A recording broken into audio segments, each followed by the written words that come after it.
Yo people, welcome back to the YouTube channel. You already know what time it is. It's time for another video. And listen, we have ourselves an announcement.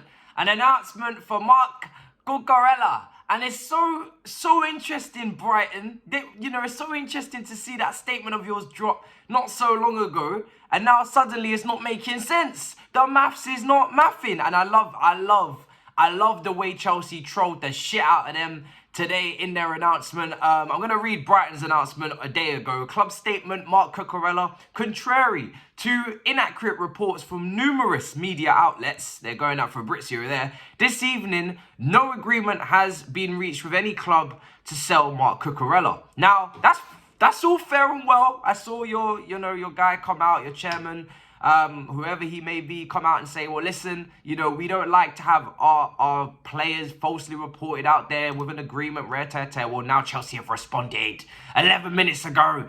Club statement, Marc Cucurella, following reports from numerous media outlets this week, we can confirm an agreement has been reached with Brighton for the signing of Marc Cucurella. I love the trolling. I really do love the trolling. It's beautiful. Fabrizio is doing a madness on the TL. He's quoting his own tweets, telling people that the here we go is confirmed with the little hugging emoji, because obviously they started to say he's a liar. You're a liar. You're an actress.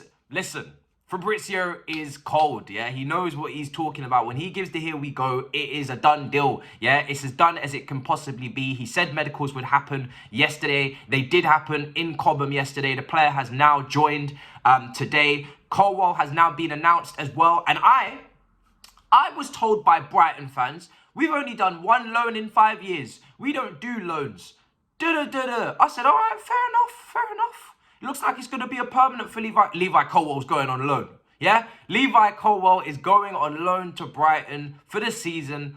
And I think it's great. I mean, it doesn't get any better than that for us. And this, for Tuchel, just goes to show that he does believe in Levi Colwill. Even though, the guy had an injury in pre-season, maybe didn't get to impress as much as he would have wanted. He does believe in the player. He did clearly speak to the player about his future. And he's going out on loan to go to a team that is very well coached by Potter, plays in the same formation as us, are a possession-based team, do try and play progressive, do play on the front foot. He plays in a system that mirrors us, and for me, that's perfect. When he comes back, hopefully he's learned tactically exactly the way we want to operate, at least a little bit more similar. Now, there was some concerns, of course, that maybe Levi Colwill, because it's not actually a permanent and it's not got a buyback, that maybe Brighton won't use him as much as they would. Now he's on loan and, they don't have much to gain from a profit standpoint. However, we did pay them 62 million, 55 plus 7 add-ons. We have paid them extra to loan out Colwill, and that's where the extra money comes from. People will say, oh, why did Chelsea just get ripped off for Cucurella? Why is he now 62 million? I thought it was 55. I thought it was 50. Well, Chelsea have paid the extra to keep Levi Colwill and not have to sell to Brighton, because that is what Brighton wanted. Brighton wanted a permanent deal. Now Chelsea have managed to loan Colwill, so they've kept their player, and we've therefore done good here, because Colwill would have cost Brighton 20 to 25 million. We've paid an extra 7 million, and we've managed to keep our own player who's worth more than that difference. So I'm really happy. I think it's a brilliant deal for us. Very excited to see Cucurella come into the team. Fabrizio feels like he is potentially in contention for Everton, which we will discuss in the Everton preview. They're trying to get him up to speed for the final training session to play or to be involved against Everton. Remember, he was training all pre-season, so he should be fit. He was only left out of Brighton's recent training session just because of the news and the reports circling around his name. They didn't want it to be a distraction. They put that out there. They reported that themselves, their own journalists. But now he is at Chelsea. We do play Everton tomorrow. It would be brilliant for him to be involved. I would love for him to be involved. Chilwell is still coming back. He's still, kicking off the rust. He's still getting up to scratch. So there is competition. There is people fighting for that position over there, where everybody and anybody wants him to play in the left wing back spot. But of course, we know he can play in the back three. We've spoken about it in videos already, and what he can bring to this side in those positions. And I'm just excited to have the versatility. I'm excited to have the quality, the versatility, and someone that really does fit what Tuchel's trying to do. Obviously, Marcos Alonso, who for me doesn't fit, in terms of the intensity, he is expected to go to Barcelona. Fabrizio's already put out that the two clubs, Barcelona and Chelsea, are very, very, very close to agreeing the deal for Marcos Alonso, just waiting on Tuchel to give the green light, which I'm sure will be given now that Cucurella is in the building. He was wearing the white top, the new white away kit. I'm waiting for mine to arrive, if you don't mind. Nike, I don't know where it is. Maybe I need to ask my grandma if she opened the door for the delivery, but I need my kits, all right? The home and away. I want to hang them up. I'm building, people. The set is coming. The confidence in the Wi-Fi is soon going to be restored, and we will have that new set with everything in the background as per usual. But listen, very excited, man. Very excited. It looks like a really nice away kit. They didn't even really announce the away kit. They just put Cucurella in it. You know, took a lovely photo and left it at that. I must say, from the media team this season as well, Chelsea, the photos have been brilliant. I must say, the photos, the photography, the attention to detail, even for Azpi's contract announcements, which we'll discuss in a minute, it's all been class. Really, really good. Koulibaly, Sterling, just wonderful photos. So I'm enjoying it. It's not the videos that we got when we absolutely blew up the transfer market under Lampard, where we had the train constantly, this train theme. We had the blue paint, remember, as well, to launch our kits all those years ago as well, where the players were covered in blue paint. We've had some good launches, but I'm enjoying the photography. It's simple, but it's clear, it's concise, and it's wonderful to see. Also, so we've spoken about Cucurella, we've spoken about why he's cost this much. He's at the club now, medical's done, everything's done. Azpi signed a new 2-year extension. Now, maybe it's an unpopular opinion, right? I do feel like a 2-year extension on Azpi at his current level of performance is a bit much. Now, I do, however, understand that it's probably not in our wise. We're probably never going to sell two players to Barcelona, Marcos Alonso and Azpi. Considering what they just did to us in the transfer window with Koundé, with Rafinha, with Dembele, why would we now go and sell two players to Barcelona? You know what? Fair enough, we probably shouldn't. So if you have to pick, it's not even close. You sell Marcos Alonso to Barcelona and you keep Azpi for 1 more year, whatever it is, and then you let him go. New contract, 2 years, so it runs out in 2024. Now, personally, in terms of minutes, I don't want to see him playing significantly in these next 2 years. I don't think he's good enough performance-wise to play significant amounts of minutes, especially at right wing back, which is my big concern. And I hope Tuchel hasn't kept him to use him at right wing back. Please look at alternatives. Look at Loftus-Cheek, you know, even look at Callum Hudson-Odoi.